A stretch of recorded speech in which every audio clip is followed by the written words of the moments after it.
TIAA is on a mission. Why? Because 54% of Black Americans don't have enough savings to retire. So in collaboration with big-name artists like Wyclef Jean, TIAA released Paper Right, new music inspiring a new financial future. With 100% of streaming sales going to a nonprofit that teaches students how to invest. Stream Paper Right now and help close the gap. Hey, do you have an idea for a podcast but don't know where to start? Or do you have an already existing podcast that you want to take to the next level? Well, check out WeKnowPodcasting.com. From concept development to theme music to editing to logos, WeKnowPodcasting.com is a one-stop shop for all things pod. Don't hesitate to hit us up. We're very nice.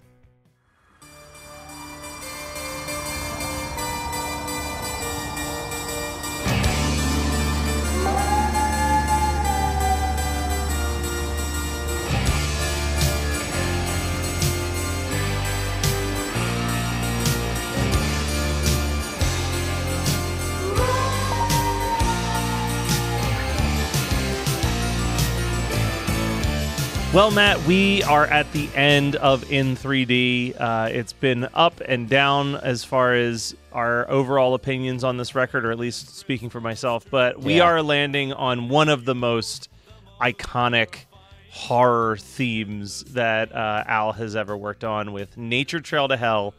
And when I put out the warning lights to all the people at the Geekscape Network, I said, does anyone want to talk about any Weird Al songs? And Christian from the Geekscape Book Club came running up and said, me, please, I want to talk about Nature Trail to Hell. Christian, thank you for joining us. Thank you so much. Nice to be able to talk to both of you about Al, about one of my favorite songs. And you hadn't even started, and I called dibs on Nature Trail to Hell. That's the way to get your episodes. I'm just saying, if you're listening and you're a musician, specifically one of our friends who's a musician, we might not know how much you love Al. You got to reach out to us and say, hey, just throwing this out there, I'd really love to talk about blank. Yeah, seriously. I don't know. Some people are ashamed if you just assume that they're a Weird Al. It's never too early to ask for Addicted to Spuds. I was going to say, we actually do have a couple people who have claimed songs that were like, we'll put you on this song, but we're going to call you in 2 years. When it's time. There's been a few. People have, there's like, at least, I would say, I'm still trying to figure out what the guest situation is going to look like for One More Minute and Albuquerque, because those are two very popular songs that people have called dibs on. Yeah, there's some big ones that people are going to... I mean, we might have to do multiples on some of these, or multiple guests. Yeah, who knows? I don't know. I'm thinking multiple guests. Yeah, I think we may go multiple guests on a few of those. But that's talking about the future. Let's talk about right now. Yeah. The long-awaited Nature Trail from Hell in 3D. Does that count as being the titular song, or is it just it's as close to a titular track as we get on this record? It is the only song that is presented in 3D on the entire record. Exactly, so, I was having the same thought as I was re-listening to it countless times over the last week. Yeah, me too.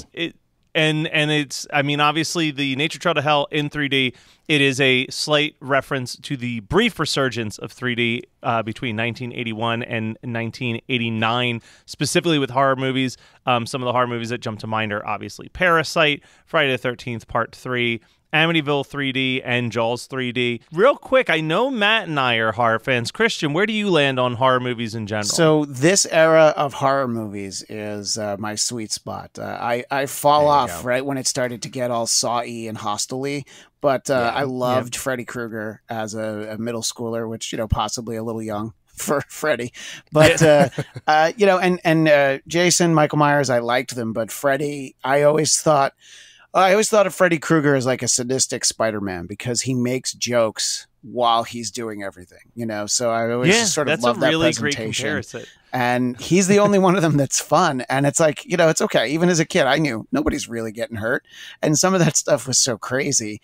I always liked him, but I saw Friday the 13th in the theaters, stopping with Jason Takes Manhattan. That was where I had to throw in the towel, and I'm like, I'm just going to wait for this to be a blockbuster. I'm not going to. Wait, you didn't enjoy the hour and a half of the boat ride before they ever got to Manhattan? You mean before they got to Vancouver and pretended it was Manhattan? Yeah, I didn't love that. Yeah, no one's going to notice. No one's going to notice. This is fine. Wait, hey, why are there those huge mountains behind Midtown? Shh, don't ask. Yeah. I did a live stream event on Friday the 13th in 2021 where we watched 10 Friday the 13th movies in a row, and I had a different guest joining me for each one. Wow. And for Jason Takes Manhattan, my guest was Kyle from Horror Movie Night, who had never actually seen the movie before. So what a perfect way to watch it is with a slightly delirious Matt Kelly who'd been up for 12 hours and us talking over top of the movie.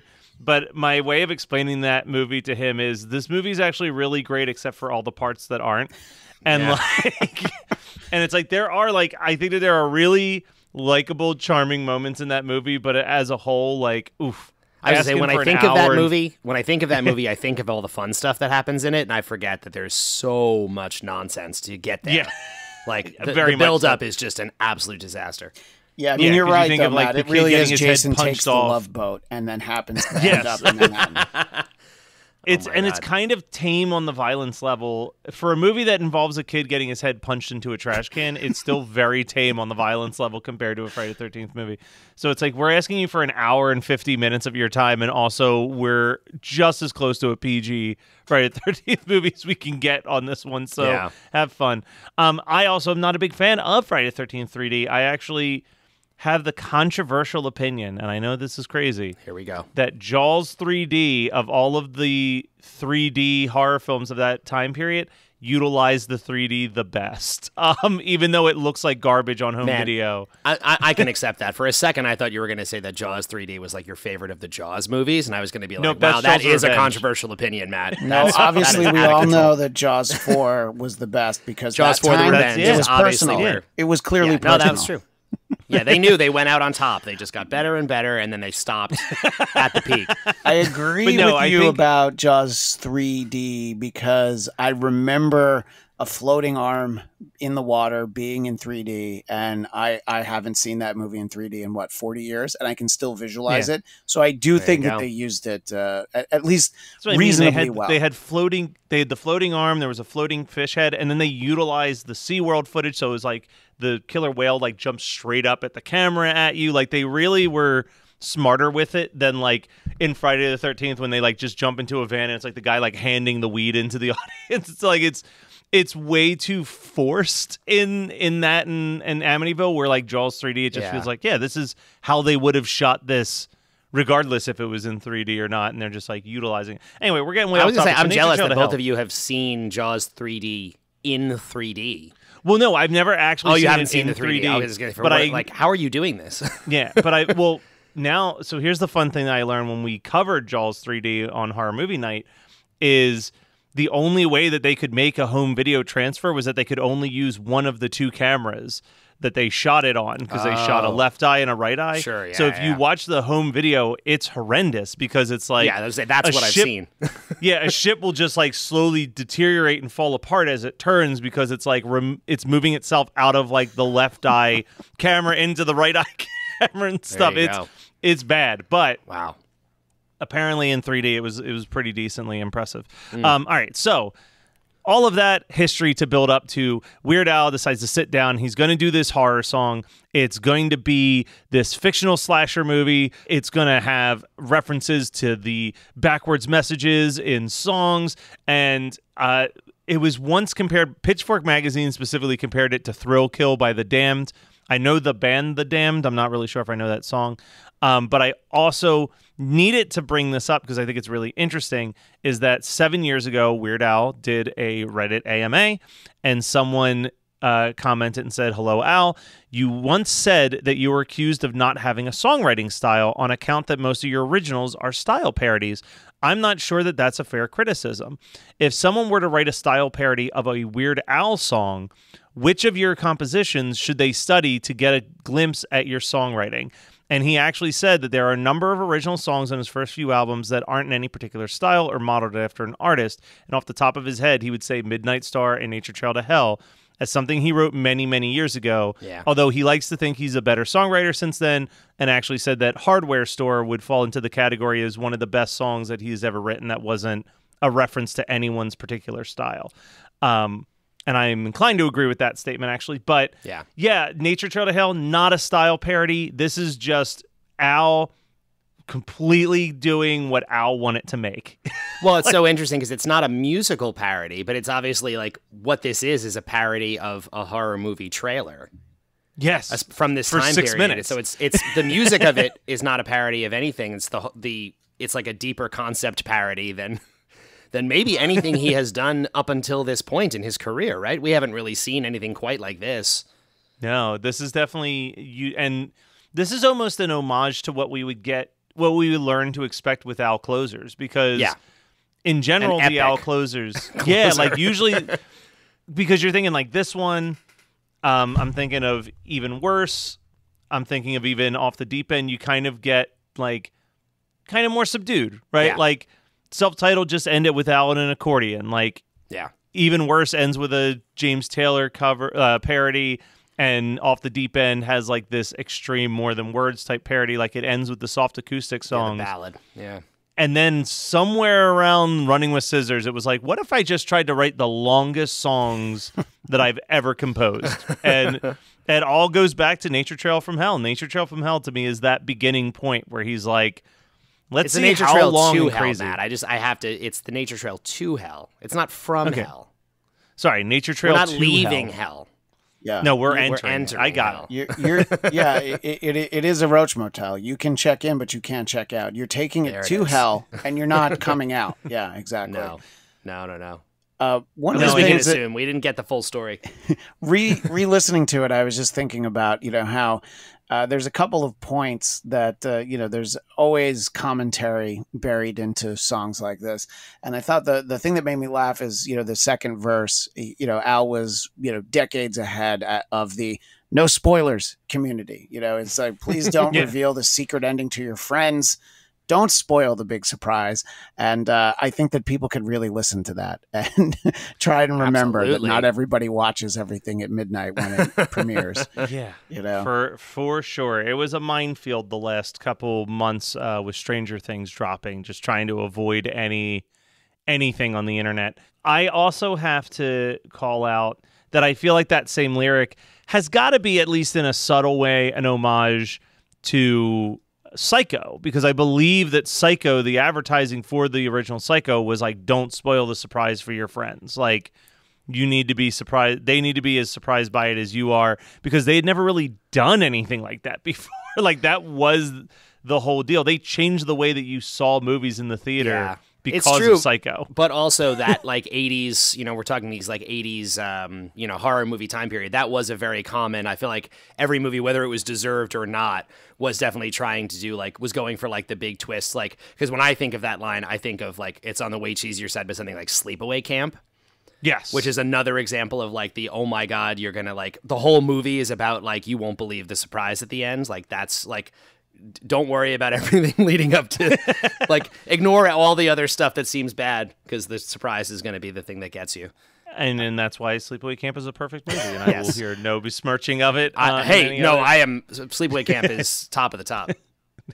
I also need to do a quick shout out to, as you're talking about the little bit of commentary, even way back in '84, the line, "What have you got to lose? Because if you like the 6 o'clock news, then you'll love Nature Trail to Hell." Yeah, that is exactly the other point that I had. That it's sadly much truer today. I mean, the concept of the 6 o'clock news is the part that's antiquated, but the idea that the news is scarier than anything you would see in any movie, I agree with that, and remains true. And it's I would say still a call of, people who love horror movies who often, or anything horror or counterculture, often get thrown under the bus when, like horrible national events happen and get blamed. That's still the case to this day as well. And in fact, there's just, if anything, life inspires art more than the other way around. Yeah, so let's talk about composition for a second, though, because holy shit. The composition on this song is unbelievable. Yeah. And there's a lot to analyze, but I want to specifically highlight what I think is the peak of this song and may actually be the peak of Al in the 80s. I think that he maybe never hit something as crazy as this to me, which is the bridge of this song where it's like operatic singing with a bunch of screaming and horror noises layered over top of it, and there's some backmasking going on in the audio. Yeah. And then it like goes into this crazy like 30-second guitar solo. Like it is the most insane chunk of like 45 seconds that Al, I think, has ever recorded in his career.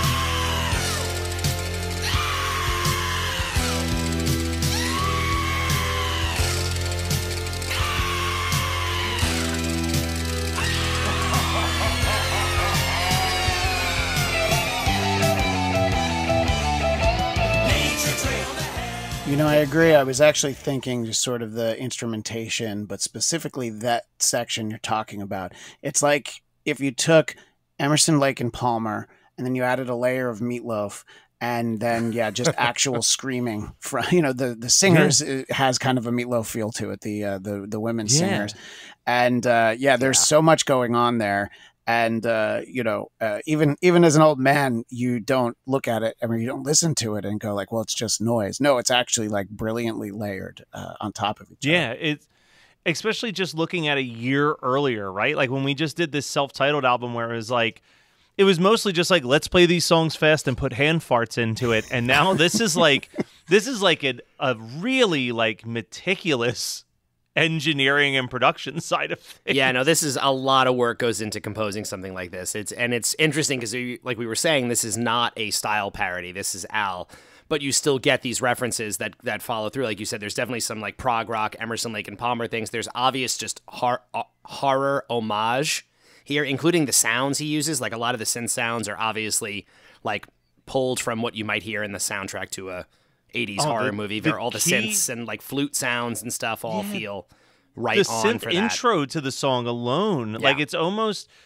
I mean, I know that I agree that this is not a style parody, but the first like maybe 15 seconds of this song has a little bit of like Thriller and Monster Mash intro where you've just got like that creepy sound before like the actual instrumentation starts to like kick into it. Like I think Monster Mash, it starts off with like some boiling cauldron and some chains rattling before the drum comes in.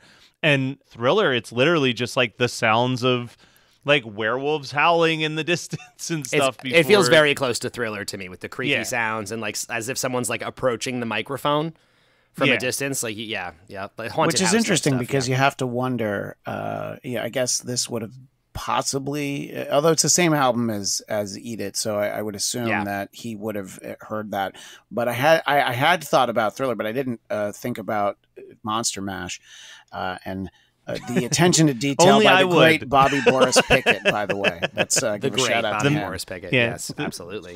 We did an episode of One Hit Thunder on Bobby Boris, and man, if there was an award for someone who took the same song and did it 50 different ways, Bobby Boris would walk away with the title. Yeah, he was the chubby checker of novelty songs. Oh my God! It was like there's like the Monster Swim, there's the Monster Rap, there's literally a Christmas one. It's the Monsters Christmas, and it's just the exact same music and melody, but him just changing the lyrics to fit whatever holiday. Man, if you had got a winning formula, you just got to go. Just go with that formula. There is all of this stuff going on, and even the Satan Eats Cheese Whiz backmask audio. This was like the first time that I really heard it in the audio. I've heard people post the reverse of it. Yeah. But yeah, I can hear it now because it's that perfect, just like he says it so creepishly and quietly in the background that you can easily miss it in the chaos of the rest of the production. Yeah, because there's so much happening in that section. Like you said, it's just like, it's like you don't even know where your ear is going to listen or like what's going to catch your ear, because it's just, it's all happening very fast, and it's just like idea, all the way into the, final chorus of the song. And I feel like us all being horror-loving men, and especially Christian being a horror-loving man with a child, like 2 children. I love Halloween time and hitting some like haunted hay rides, some like walk-through haunted attractions. And my local haunted hayride has a soundtrack to the hayride that they use every single year. It is a travesty that this song isn't utilized in more like haunted attraction walkthroughs, because it is actually the perfect song for like a haunted hayride or like a haunted maze in a cornfield or whatever. It just gives you all of that vibe. And like we said, in the epic production, but in the creepiness. It is a creepy sounding song. I feel like somebody out there must have, over these years, done some Nature Trail to Hell inspired something. Whether it's a Nature Trail to Hell inspired haunted hayride, haunted house. I don't know. I just feel like somebody who has heard this song and loves Al must be like, I'm going to make this the theme of my Well, and I hope that also that, a few months later, the same year, they did something Christmas at Ground Zero themed. Christmas at Ground Zero. Yeah, I was going to say there are multiple opportunities. Yeah, that would be the house to visit in my neighborhood if it was both of them. Yeah, I mean, hopefully if this Weird Al movie does well, we can convince Al that his next film that he should do is just Nature Trail to Hell. Because I from the second I've heard this song, I've wanted this to be real. I know, right? There's enough information in the lyrics of this to give you the basic outline of a story, but it's also so open to like, anyone could take this idea and run with it. Al or anyone else, honestly. Just get Al as a producer on it and then have someone else just go. If you like music and you like podcasts and you like to laugh and you like to learn, you need to immediately subscribe to One Hit Thunder. Each week on the One Hit Thunder podcast, we dive deep into the story and back catalog of a one-hit wonder band or artist. From there, we have a good, healthy discussion as to whether they brought the one-hit thunder or were nothing more than a one-hit blunder. We have a huge back catalog, and we've done episodes on everything from Don't Worry, Be Happy and the Macarena to King of Wishful Thinking and Cumbersome. I promise you're going to love the show more than Jaquan loved getting tipsy, and even more than Bobby Boris Pickett loved making alternate versions of the Monster Mash. Subscribe to One Hit Thunder wherever you get your podcasts. But we have to draw attention to one other big thing that would be a mistake for us not to draw attention to, is that literally last week we were talking about theme to Rocky 13. He literally has 2 trailer / movie type songs back to back to close out this album. I hadn't thought about that. That's interesting. I definitely didn't remember the sequence on the album because my treasured cassette of 3D is somewhere in this basement that I'm in, and I was not going to take the time to try to find it, unfortunately. But I actually forgot. No dedication. That's what before it, but yeah. And you're right in terms of like, this movie has already pretty much written itself. I mean, the Cub Scout troop that gets hacked up 2 or 3 in every scene, so I mean, that's what better place to start than that. 2 or 3 in every scene. That's a lot of. So it's a big high body count. I'm going to just have to say that he was probably thinking it was the Jamboree, because just one troop, you're going to run out. So it's the whole annual Jamboree. That makes sense. Many it's a massive gathering. He's got a lot to choose from. I mean, it does capture all of the stuff that makes you love these 80s slasher movies, though. And I was shocked for a song that is almost 6 minutes long. Not a lot lyrically. You get 2 verses, chorus, 2 verses, chorus, and then just a lot of chorus for about 3 minutes after middle. Yeah, and this is a good segue into the end of this song, which, okay, so I'm trying to think of how to discuss this, but, okay, so in terms of comedy, right, there's like literal lyric comedy that Al does. The end of this song is a musical joke. Yeah. That's what this is. Like, and I love it so much. I can't immediately think of too many other examples of this in his catalog, but like the multiple endings to this song where it is like Because for the song that's this epic, it's the idea is like, how can we give it the most epic ending possible? And this song musically has like at least 3 or 4 moments where it should end, but then he just keeps looping the chorus. Like it does the big in 3D and then stops, but then the synth line comes back in and it comes back in again.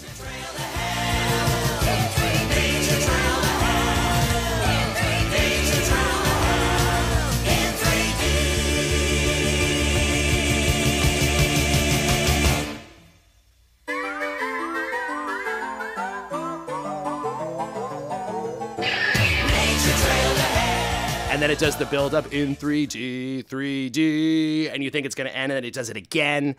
Nature trail to hell in 3D. Nature trail to hell. Can't get away from the nature trail to hell. No escape from the nature trail to hell in 3D.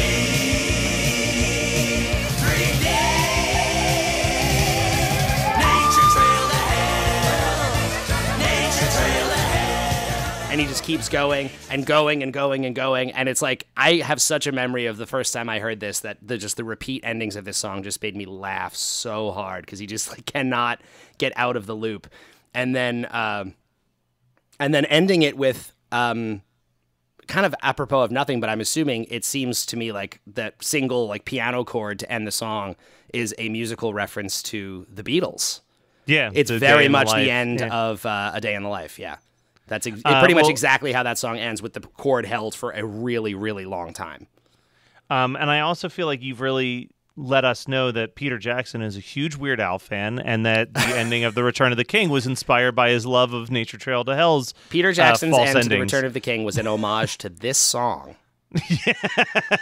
Oh my God! He's like, how many endings can I give them? This is too much of a tangent, really. I'm going to just be quick, but I saw The Return of the King for the first time at a screening that like started at 1:00 in the morning when it came out, and when that movie was ending, and it just kept going and going and going with the slow motion hugging.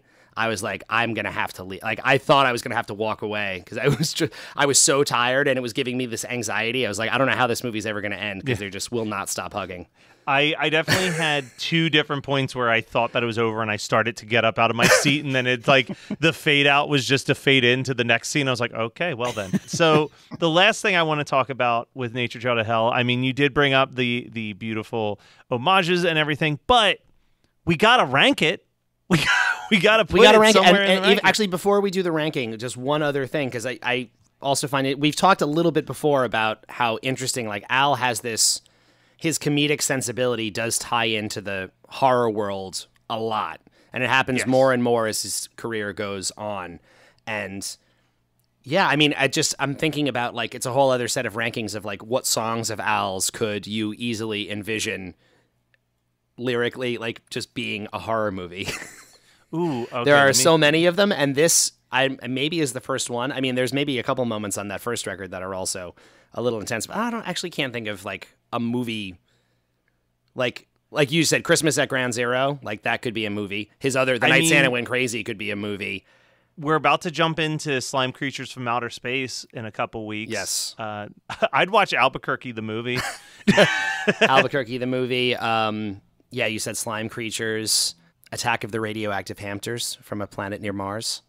Yeah, like he feel like, I'm just pointing out, I feel like this is a good example of something that comes up more and more as it goes on. This like he just has this like what would be a horror movie pitch that he turns into or a sci-fi movie pitch that he turns into this like really concise song. I mean, you can't walk away from, especially some of the other ones we talked about, the Slime Creatures from Outer Space and the Radioactive Hamsters. Yeah. And not like, it totally makes sense that he would be a giant Mystery Science Theater 3000 fan. But similarly to people who love Mystery Science Theater 3000, you love it because you also have a love for those kitschy, like 50s sci-fi movies. Exactly. Even without the robots talking over top of it. And like Slime Creatures and Radioactive Hamsters is just like, they're right there with like a Deadly Mantis or a Tarantula type movie where it's like, I love watching Deadly Mantis. I know it's bad. I know that at least 50% of it is stock footage. But I think it's a really impressively well-made movie. Yeah. And that's so much of what I love about, I love it about Al. Like, again, it's not, I feel like he has managed to get this point across to me without ever actually saying it is I just feel like he would agree with us completely, that he has such affinity for this stuff and it comes through in his songwriting, which is not, I don't know, it's not an easy thing to do. Look, I think the largest ball of twine in Minnesota could actually be that's a good one too. Yes. Disaster movie, like honestly, that could be a mini series. Yeah.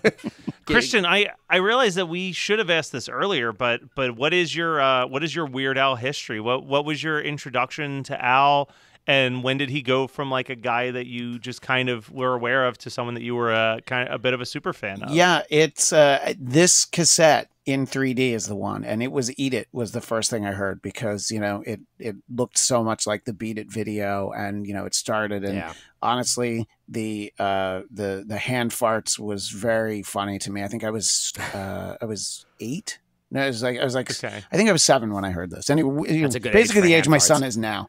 And the first albums I ever owned were Weird Al cassettes right up until about 1988, 1989. They were the only albums I would ever buy. And as soon as I found out they were out, I would get them.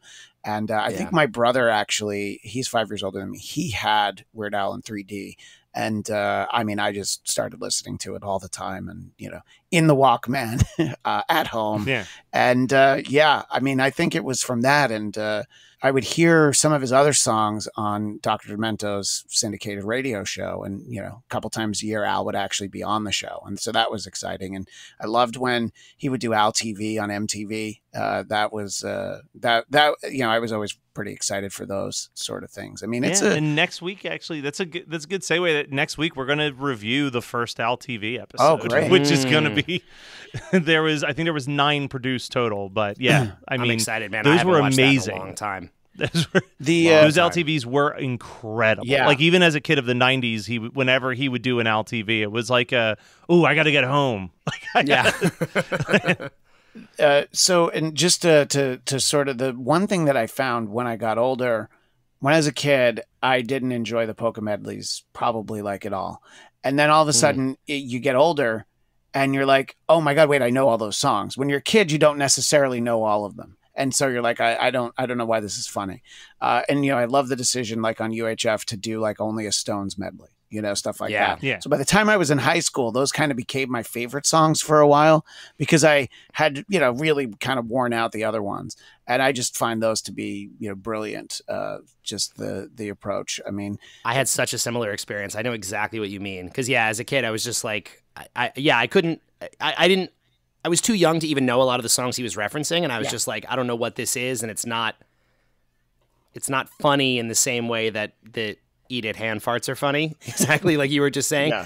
But now, going back to them, you're like, oh man, it's a really interesting like commentary on pop culture and just all of this stuff getting smashed together into this one like the most absurd possible package for all of these big songs. I lucked out, I think, because my first polka from him was the alternative polka, and I was I was 10 when that album came out, but like I was a grunge, modern rock, alternative 10-year-old kid. Like that was all I listened to. So I knew every single song that he was talking about. And the alternative polka is, I would say amongst all of them, one of the best because it is such a stark contrast to what those songs are supposed to sound like. So doing like I Want to Fuck You Like an Animal is like a really happy polka song. Like immediately I was like, this is hysterical. This is great. I'm impressed that you knew all that stuff because we're about the same age. And when the alternative polka came out and I heard that, the only song in that polka that I knew already was Basket Case by Green Day. I don't think I had heard anything else from that. So here's the big thing. I discovered music. I was probably 9 years old. I knew music from my parents' car, so I knew Meatloaf, I knew Bruce Springsteen. Sure. When I was 9 years old, my cousin played me Green Day Dookie for the first time, and that was like a game changer for me. Yeah. And then right after that, my cousin, who was like 5 years older than me, got really into gangster rap, and he like renounced rock music entirely and gave me his entire CD collection. So at 9, I inherited this stack of CDs that was like every Soundgarden release, every Nirvana release, every Green Day album up to that point, every Alice in Chains release, every Stone Temple Pilots album, all the Pearl Jam. So like I was this 9-year-old kid who just like listened to those albums, read the liner notes. He gave me all the Primus releases up until that point. Like, I was listening to Primus at 10. Like, this is amazing. so I went from not knowing what music was to like very invested in music in like a matter of 24 hours. Man, I'm like retroactively jealous. I wish that someone that had not happened to me. I at 10 years old, I was very far from listening to Sex Type Thing by Stone Temple Pilots. That was many years removed. So this will stay in the episode because I think it's very funny. But I'm in the middle of working on producing a podcast for this girl, Alyssa, who is one of the contestants on The Circle.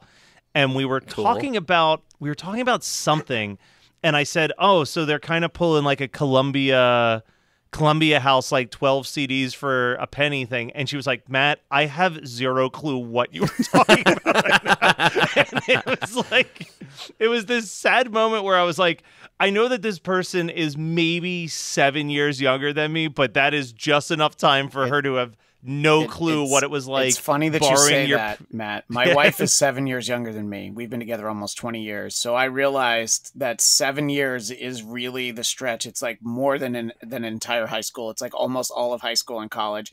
Yeah. And I would talk about stuff all the time that maybe her dad would laugh at, but she's just like, I don't know what that is. The only other thing I want to say about the polkas is that I think we're going to get to a certain point, and it's really not until the 2000s.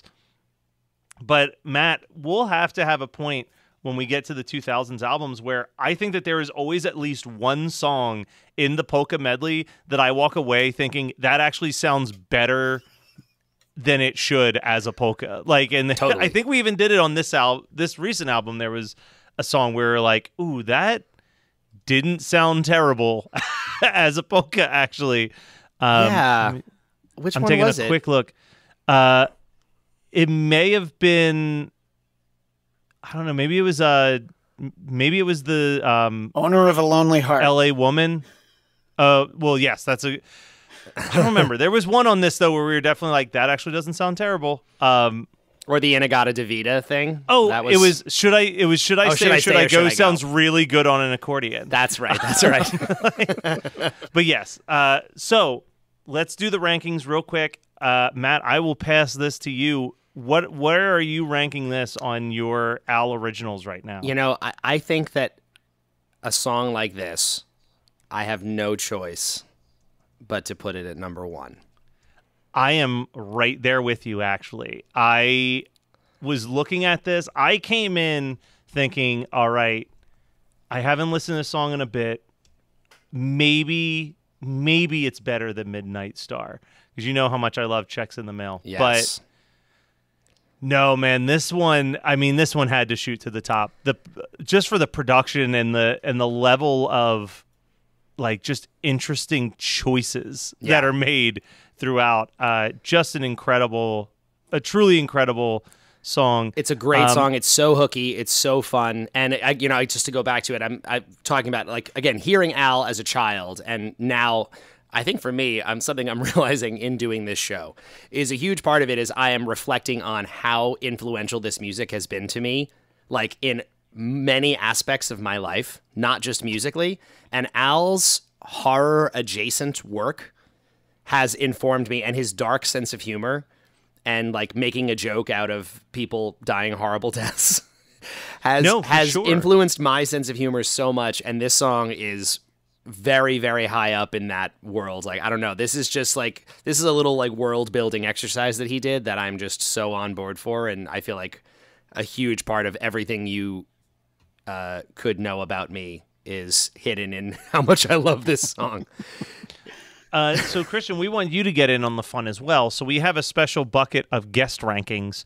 And what goes on in this little bucket is that when we have a guest on the show, they can rank where they feel their song falls amongst the other songs that have been ranked. Currently at number one is I Lost on Jeopardy. You have the first of the originals to move around on the board. Yeah. But you get to A, place where Nature Trail to Hell goes. But also, if you think that there is an egregious mistake in those rankings, you can make one change to the current rankings. All right, so am I able to place Nature Trail to Hell above all of those? Because I personally do. You are. I think I Lost on Jeopardy. I didn't know the real song for years. I didn't we know talked My about Love's that. in Yeah, we Jeopardy. did talk about. Yeah, totally. and there's videos for both. But I love that song. But this one, it's like a top 10 song in my life just from everyone. I mean, taking the time to analyze it for this, it only reinforces like, oh yeah, no, this is great. This is I would say this is my favorite Al song just in general as an adult. As a kid, it was definitely Eat It. But and then some that came along. But I feel like this is, some of his best work just in general. Yeah. And obviously the budgets on later albums were much higher, but there's something still very charming about listening to this song. All right. Perfect. And Matt, there's one last thing we have to figure out. Where do we put In 3D against the self-titled? Did we walk away thinking it was better or worse than the self-titled album? Well, before we do that, I just wanted to ask Christian one more thing, which is there another song? I'm speaking of this specifically because you said like In 3D was such a big record for you. We started doing a thing with a couple guests of like, is there another song on In 3D or on the one before it that you're especially fond of that you wanted to like also discuss? And if there's something that you like were super, super into, we could potentially reopen our rankings and move something around based on your it's another praise. parody, but the Brady Bunch was such a great, because I did know Safety Dance. Oh, controversially, That's I put great that as my because least Matt did favorite. not like Brady Bunch, so I'm It really is my glad. least favorite thing that Al has ever done, actually. 7-year-old me just thought it was such a great idea to take the Brady Bunch concept and then put it in the Men Without Hats style. And put it in the Men Without Hats. Yeah, there you go. It's an odd parody for him that he took the Men Without Hats song, and then for the second verse, literally just takes the Brady Bunch lyrics and puts them in there. I was like, that's such a weird. I don't know. Like again, one of those odd. Like he's never done that in any other capacity. Sort That of is not- with Bedrock Anthem. Bedrock Anthem. No, I was gonna say Money for Nothing, Beverly Hillbillies. He straight up sings the Beverly Hillbillies theme song to Money or Nothing. Right. Oh, exactly. The That's Bedrock the only Anthem other one. one though. Those are the only two where he just straight up rips the song lyrics and is like, "We're just gonna put you over top of this now." Well, now that we've reintroduced Brady Bunch, I don't know. You want to reconsider your feelings on Brady Bunch, Matt? No, my feelings have been there before we did this podcast when I did the Men at Work episode of One Hit Thunder and re-examined Brady Bunch, and I was like, maybe when we do the weird algorithm, I'll feel differently. And I didn't. I don't rank Brady Bunch that poorly. I have it above the first album's Stop Dragging My Car Around. Yeah. Which did not do it for me. But yeah, I don't mind Brady Bunch. I think it's a weird, again, retrospectively with the lyric thing, I was like, maybe it's like slightly lazier for him as opposed to writing all original lyrics and him just taking the TV theme. But it's unique, that's for sure. Yeah, I don't mind it like Matt does, but I love the fact that you just referenced. That's great. Yeah, of all of the songs you pulled it out, spoke literally to me as the a only child one. because of how many times I had heard the Brady Bunch theme and how well it was very ubiquitous. Yeah. That's fantastic. Yeah. That is so funny. It's not that bad, Matt. It's not that all bad. right. So where are you ranking In 3D, Matt? Because I'm not going to lie, I'm actually having more trouble trying to decide where I want to put this than I thought at this point in the game. Because here's the thing. I think In 3D is a very good album. It's a very tight album. There's a lot of stuff to like. But I still just think that self-titled is so ambitiously unique and weird. Yeah, this is a very difficult decision for me. I'm going to rank this above the first album. Okay. I'm going to rank it above. I think it is a step up in a lot of ways. I find the first album really charming. And there's a lot that I really love about it, but this to me is like, like we were saying, I feel like this is the first Weird Al album as we know him now. Okay. The first album is like a test and he's kind of finding his footing. He's learning who he is as an artist and a songwriter and a parodist and all that stuff. And this album is like from Eat It on, Eat It, Midnight Star, like in that moment you're like, whoa, suddenly it's like the stars have aligned and this is what he does. And I feel like I have to put it in first place just for that, for now. I was thinking that I was going to put the self-titled above this. I really do love that album. But now I'm looking at my rankings, and my rankings don't lie. For best parody 3 of the top 5 are from in 3D right now for Best Original. 3 of the top 5 are in 3D. So clearly, I like that one a little bit more. So all right, I'm gonna match you right now. So the one thing that the 2 things we agree on is that we both only have one option for Best Polka, and our best albums are perfectly in sync right now. There you go. Our best parodies and our best originals are all over the place. Oh, we're way off on the rest of it, yeah. Except for we both agreed on our number 1 for originals so far. Oh, that's true. Yeah, we did just agree on Nature Trail, yeah. Who knows, though? I'm a big Devo fan, so that could change a lot of things coming up. Oh, my God. I would say, well, we're going to do an LTV, like you said, and then we get into to Dare to Be Stupid, which is another game changer. 100%. Well, Christian, thank you so much for joining us. I know that I reference you as being part of the Geekscape Book Club because, we're part of the Geekscape family, but that is just a tiny drop in the ocean of podcasting that you do. Where can people go to check out all of your stuff? You can find my YouTube channel, Blattcast, BLADTCAST. We do a weekly Marvel show there. We will always review whatever the given Star Trek show is. We did special episodes on Obi-Wan Kenobi and a lot of, and Boba Fett and even Peacemaker. So if you just look for Blattcast, BLADTCAST, you can find that on YouTube, and then also the podcast of the same name. I'm not quite sure when people are going to hear this, but we're about to have our 500th episode of the audio-only version of the Blattcast. And I just confirmed that we'll be joined on our 500th episode by the great Dana Carvey. So I'm very excited about it. What? Oh, holy cow. Thank you. Yeah, I've known him for a while because I worked for Dennis Miller for a long time. And nice. I'd dealt with Dana a lot, and I never asked him to do anything. And then I thought, if I'm going to ask him, let's ask him for episode 500. And he said yes. Yeah. So, very excited. If you want to slip in there asking him if he's an Al fan, feel free. Yeah. I would be shocked if he wasn't, in all honesty. I know. I would be too. Yeah. I would be shocked if he wasn't. Oh, and I'm on social media at Christian DMZ. And I guess if anybody wants to talk all things Al and otherwise, maybe you want to tell me I'm way off about Brady Bunch and you agree with Matt. That's fine. I think there are more people who agree with you, Christian. That's my theory. I feel like I want the Brady Bunch stands to come out the woodwork. And all the Mr. Usually Pope the stands unpopular as well. opinion. Yes. Yes, exactly.